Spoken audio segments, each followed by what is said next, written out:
Welcome to the Speech Therapist's Way of Building Communication Skills in Toddlers. I'm Josie Mott. I'm a speech language pathologist who works with toddlers, and I'm going to be talking today about 5 things you should not be doing with your toddler when trying to get them to talk. So one thing you should not be doing is questioning. So questioning your toddler does not motivate them to talk. We are trying to get our toddlers to initiate communication and building their communication skills, and asking many questions does not build communication skills. So when you are watching your toddler play or look at a book and you are pointing and saying, "What's that?" or "What color is it? What shape is that?" You're asking many questions, and most likely your toddler is not responding to them, but you also are not working on their communication skills. What you're doing is testing. Questioning is not building communication skills, it is only testing the toddler. And you're asking them to tell you what they know. You're asking them to tell you if they know a color or a shape. What you really need to be doing is working on communication. So if your toddler is not talking or not communicating by using gestures, then you really need to be modeling. So we talked about modeling language effectively in the previous video, and also how questioning is something that your toddler will resist and cannot be used as a tool to get them to talk. So what you may think, I want to teach my child about colors, I want to teach my child about shapes, so I'll ask them to tell me what it is. And again, it's not teaching. So if you want to teach, you model. So you would model, "Oh, that's blue. There's a blue car. Oh, I have a red car. You have a blue car." And if you have provided many models and have been doing that, then you can ask a question. Sometimes you can provide the model before the question. "Oh, you have the blue car. Oh, I see. That one is blue. What color is that? What color is your car?" Maybe you want to model it first, and you've given already the modeled response, and then you can ask the question. And again, your child may not answer, and that's okay. If you want to ask a question, you want to make sure you don't leave a question unanswered. So you want to always provide the modeled response. So again, once you ask, "What color is it? What color is that car you have?" you want to then give the child a few seconds and then say, "Oh, you have the blue car. That one's blue. It's blue." And again, you can always think in your mind, I am modeling to teach. So you are working on that color, or if it's a shape and you are pointing to something in a book and it's a circle, and you say, "Oh, I see the circle. You see the circle? That's the circle. Oh, what shape is that?" "It's the circle. It's round and round. It's a circle." So you are giving a lot of models, you're repeating the model, and you're giving a lot of support instead of just looking at a book and right away just asking, "What's that? What shape is it?" So I want you to see if you can tell the difference between providing many models and support versus just asking the child a question. So another thing to keep in mind is that a toddler who is having some difficulty communicating should really be working on the words that are more functional and needed in their everyday lives, rather than colors and shapes and numbers, letters, such as food items, clothing items. So you can incorporate some colors in that. If you want to ask the question, "What do you want?" give two choices. So again, you may be asking a question, but you're actually giving a prompt of two choices, which is basically two models. So if you ask, what do you want? Do you want your red shirt or your blue shirt? You can work on colors in that sense, but you're also really working on shirt. This shirt or this shirt.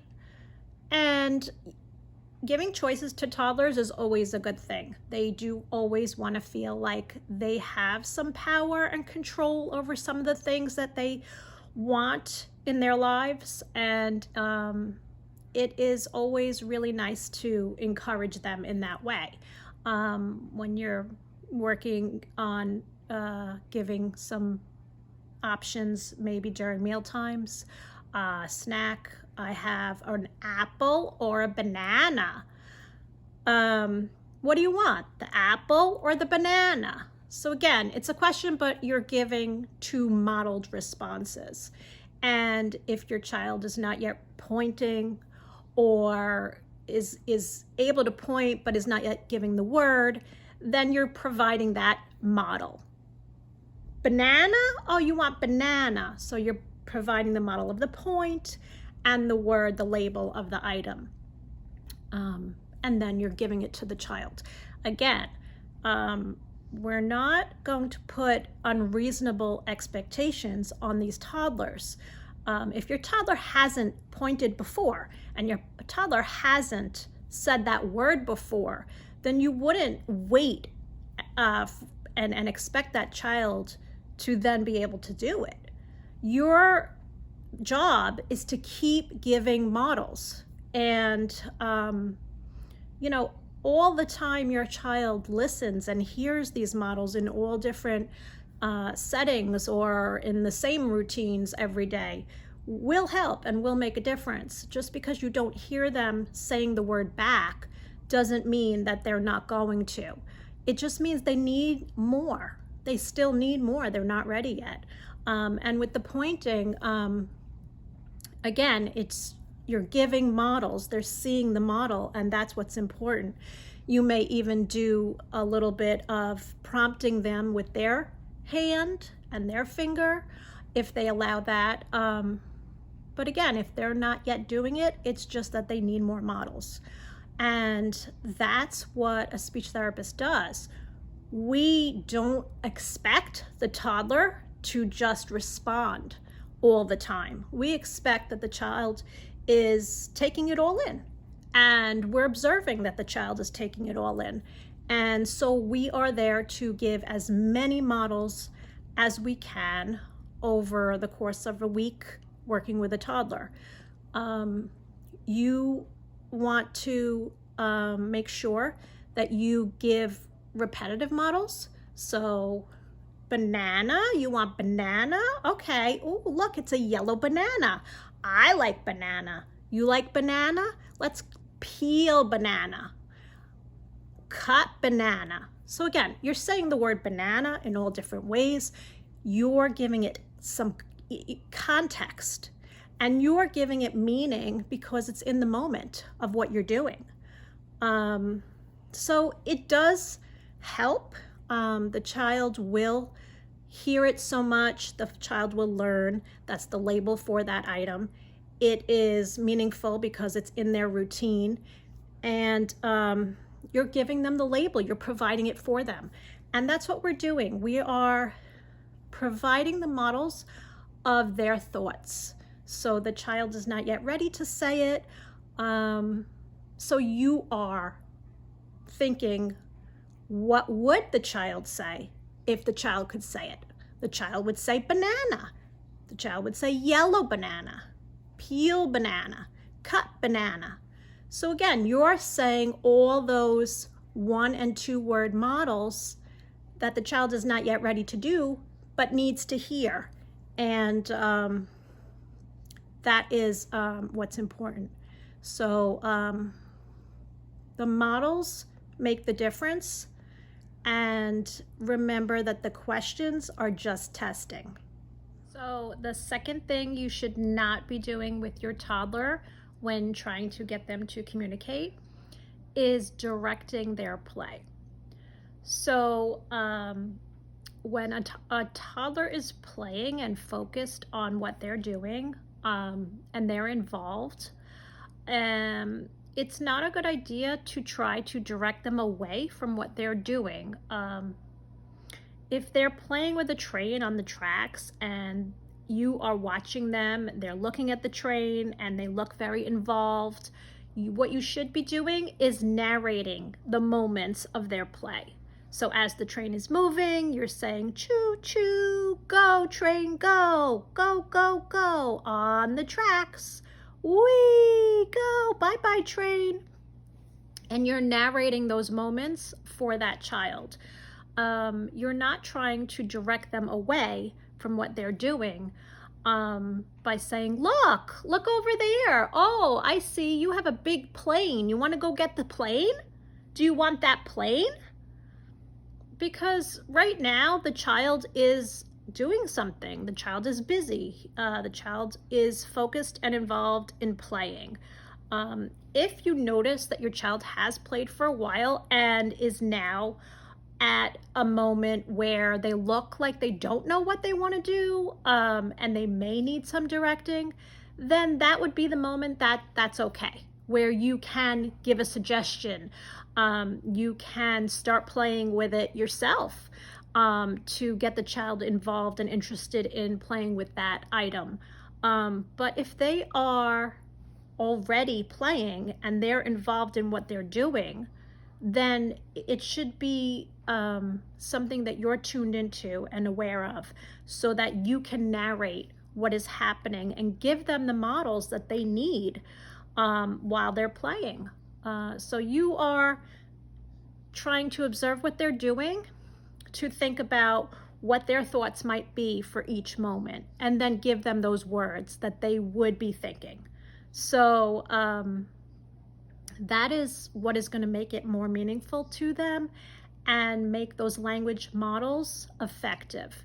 If they're playing with the train and the train falls over, then right at that moment you model, uh-oh, and the child looks up and realizes, oh, someone is paying attention to what I'm doing. So you're validating that you are interested in what the child is thinking and doing, and you are there to provide that model for that child's thought. And that is what is needed. The toddler does need you to do that. So try to keep in mind that your child doesn't need to be given all these different ideas or shown other things, or you holding up an item to say, look, I got the boat. Look, it's a boat. That's not what's needed at the moment. The moment, when they're involved, they need you to model for them. So again, if they are finished, if it looks like they, again, toddlers like to spend time playing, and honestly, it's okay if you feel like, well, they've played a long time.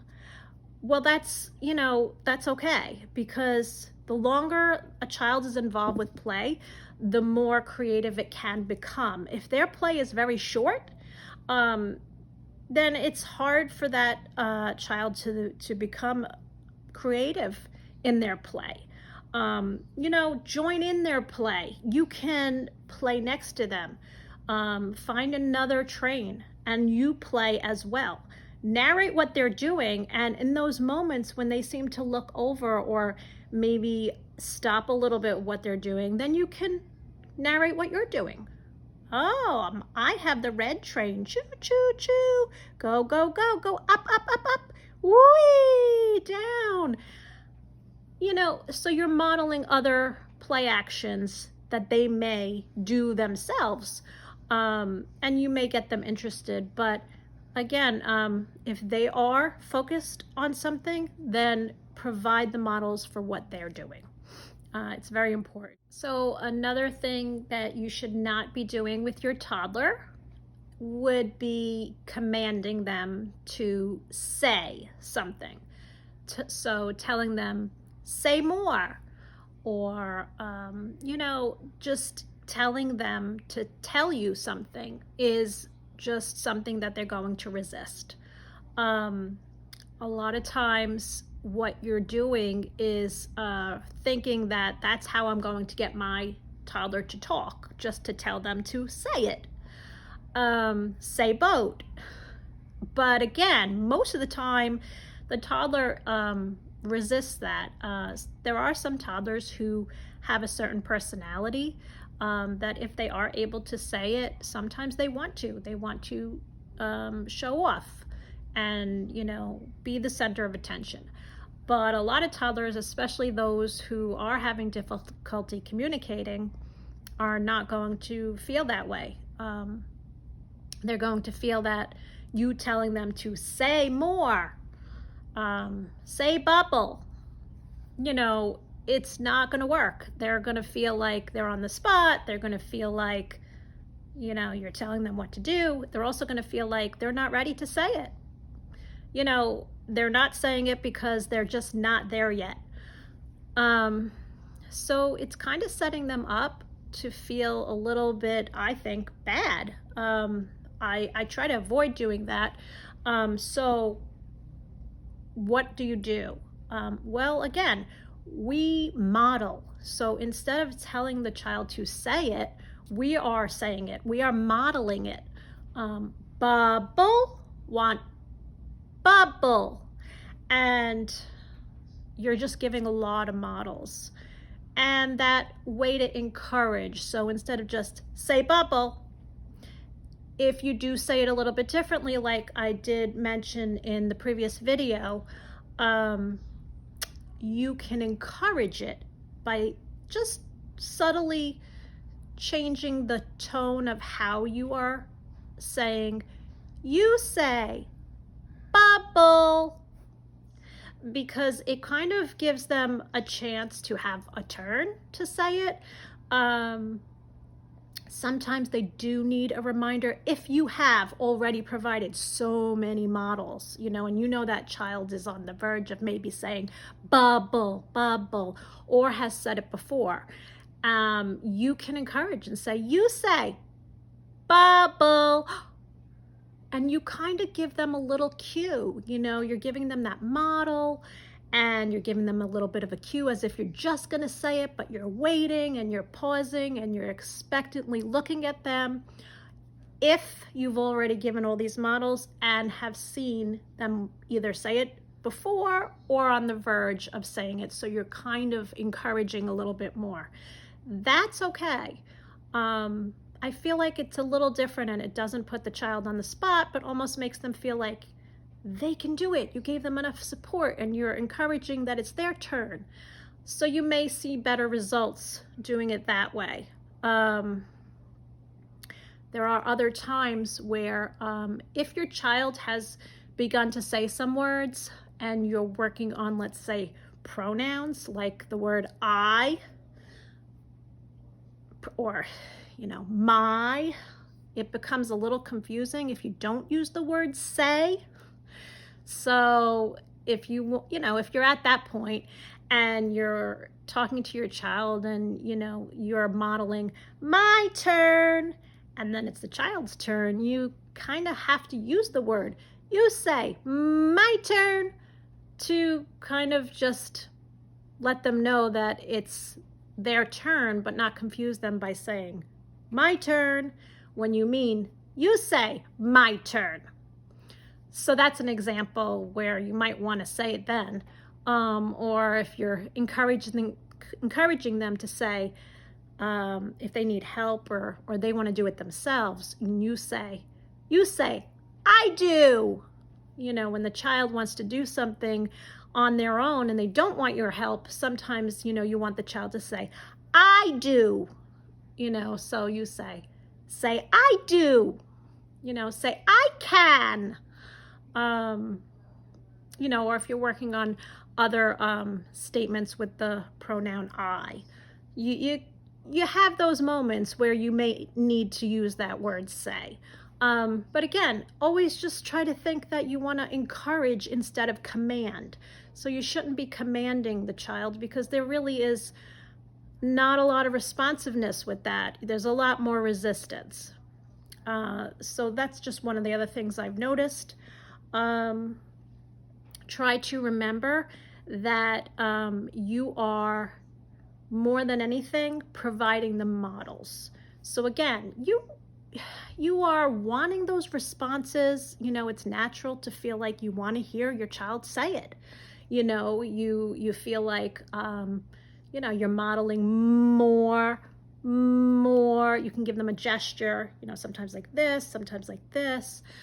And you're giving these different models, and then you're just, you know, sometimes feeling like, well, where's the response? I want my child to say it. So then you're saying, say more. But again, think to yourself, if your child's ready, you can encourage. You say more if your child is ready. But try to do it in not a commanding way. It does make a difference when you're more encouraging and you know that you've already given that support. So another thing that you should not be doing is giving freebies. So what does that mean? I mean, you need to be modeling and not just giving. So you have to remember all the opportunities you have to model and do not miss these opportunities. So if you are handing your child his or her cup because you know the child's thirsty and you're just handing the cup, you're giving a freebie. You need to hand the cup the same time you're saying cup, or if you call it milk or water, whatever it is. But you do not just hand to the child. That's a freebie. You need to model. So a lot of times it's understandable during our routines, especially with toddlers, that you are in a schedule. You are in a rush maybe. You're running around, you have things on your mind, and you know, we do things automatically, and a lot of times you are in a rush and you just may need to give your child the drink.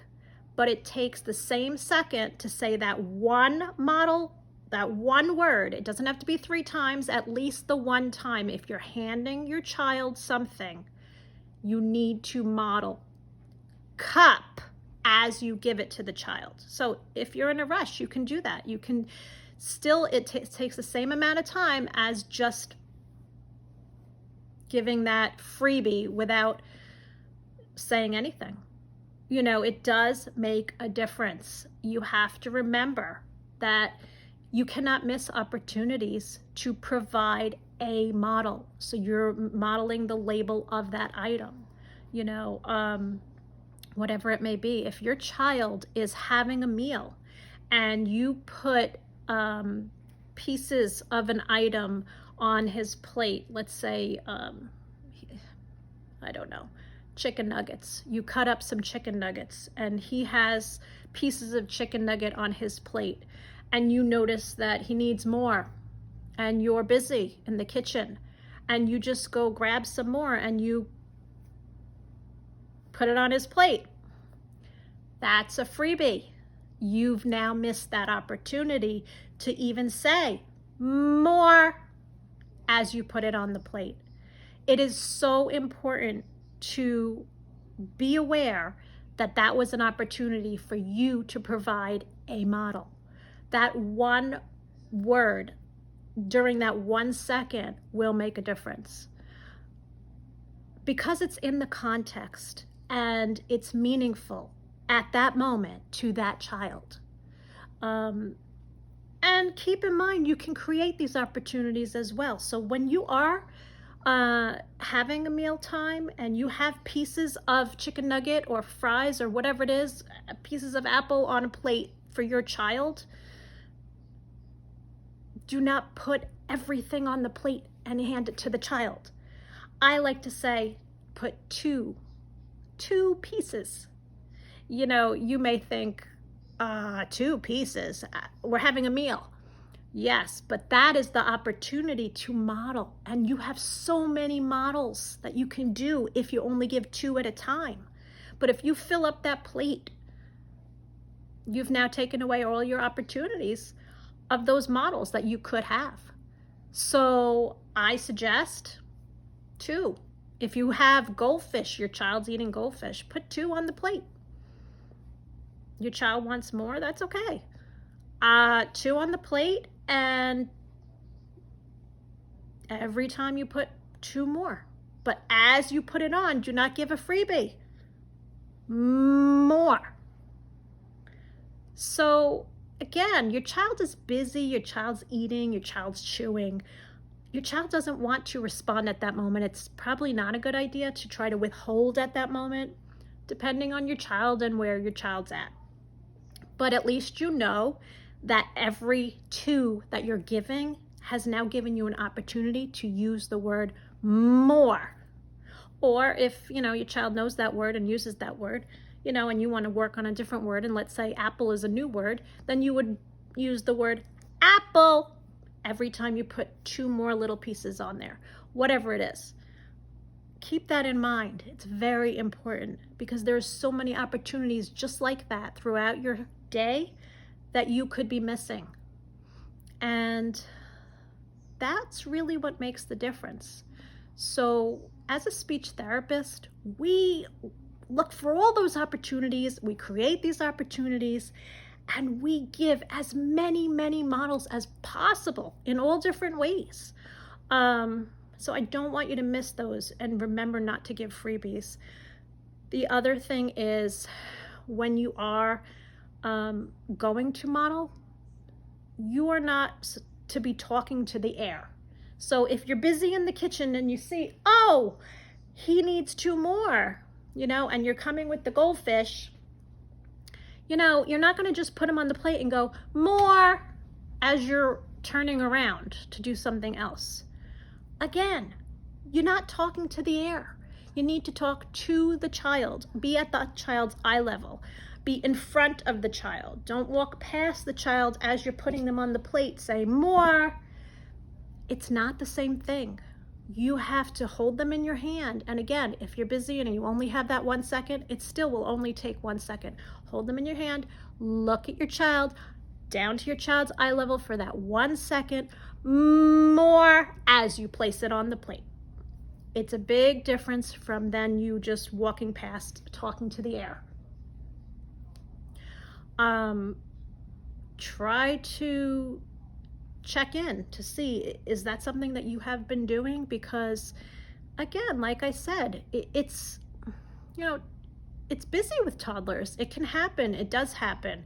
And it can easily be switched and fixed. So it makes a big difference. So definitely be aware, if that is what you're doing, to take that little second to position yourself in front of your child when you're going to give that model and look at them eye level.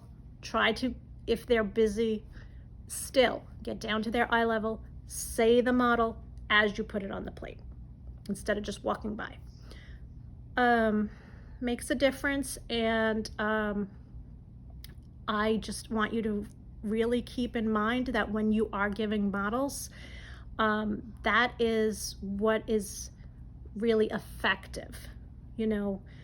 A lot of times, like I had said before, when we're repeating words, just saying words, thinking that's the model, it's not as effective as when you are using your facial expressions, using the right affect and tone, expression, and being at your child's eye level.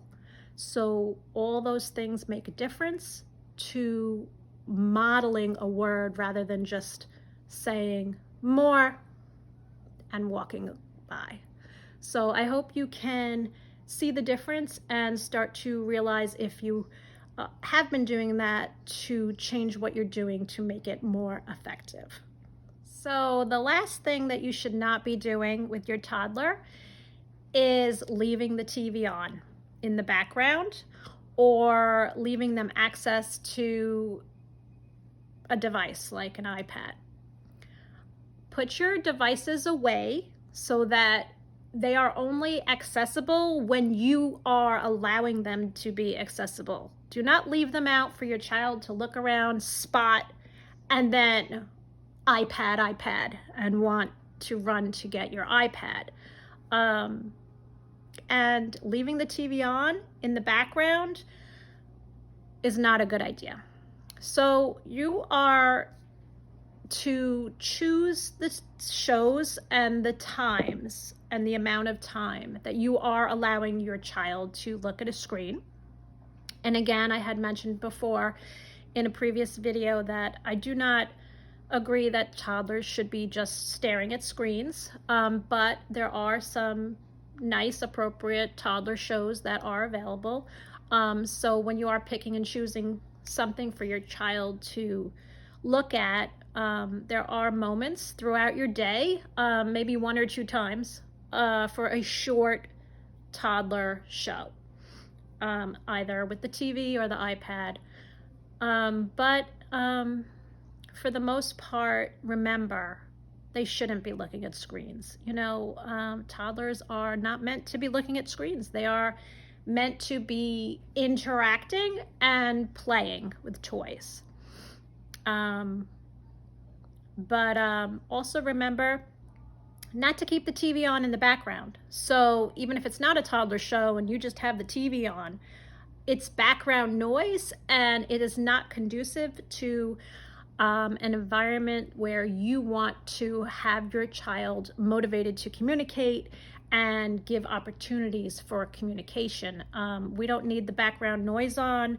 You don't need the distraction. The toddler is involved with something and then hears something and is looking back and forth, and it's distracting.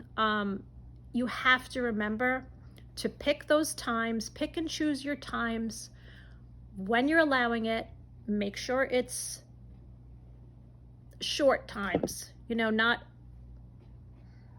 never ending, you know, amount of time, or that your child is controlling the fact that they want another show, or they're, you know, they're not done, or they want, you know, the iPad and it's extending the time.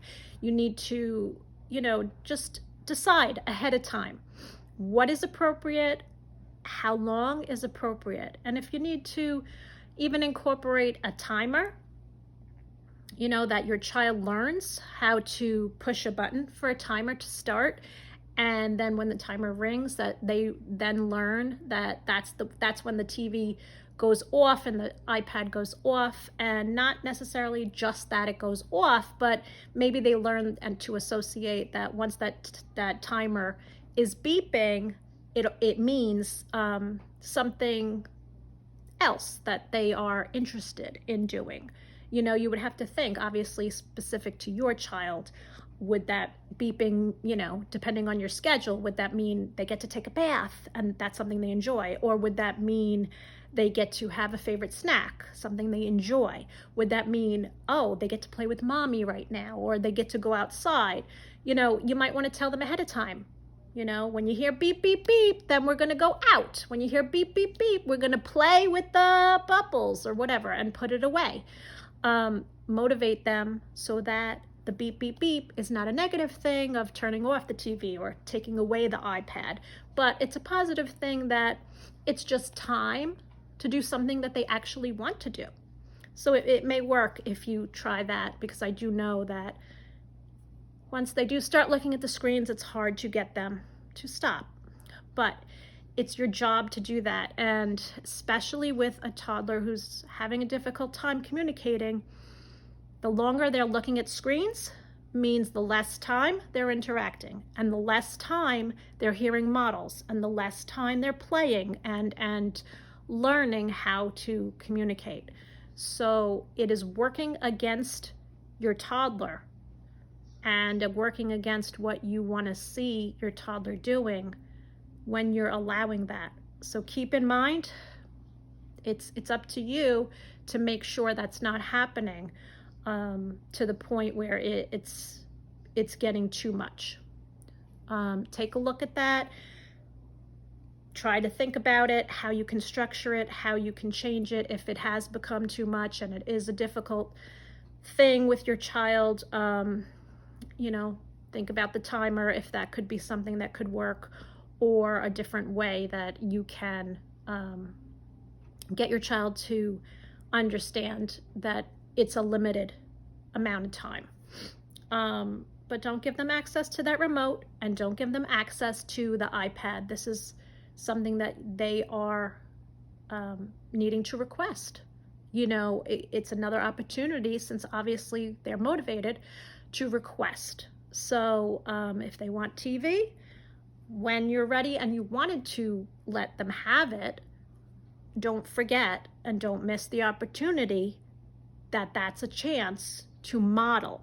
So you have the remote in your hand, model TV, or, you know, you'll have the remote in your hand and you can point to the TV and you can model on. So you know, on is a little bit easier word to say and can be generalized to different things. So you might want to work on that. Same thing with the iPad, holding it up, on, you know, but, and again, when you're turning it off, off, obviously they're not going to want to say it at that point. But the on is motivating and the off is a model that needs to be said, because that's in the moment and it's appropriate. And these are chances for you to give these models. But, you know, think about how much screen time that toddler has, try to limit it, and don't keep the TV on in the background. As soon as it's done, off, and you know that your toddler is having a chance to play without background noise, having a chance to interact with you, and you know, opportunities to communicate without any distractions or background noise, which is really important. So I hope that this has helped you to understand what you may have been doing that would not be helping your child to communicate. And I hope that I have given you some insight and some strategies to use that you can now incorporate into what you're doing to start helping your child to build their communication skills. And if you do feel that this was helpful, please remember to give it a like and subscribe to this channel for more videos that may be helpful to you to start helping your child to communicate.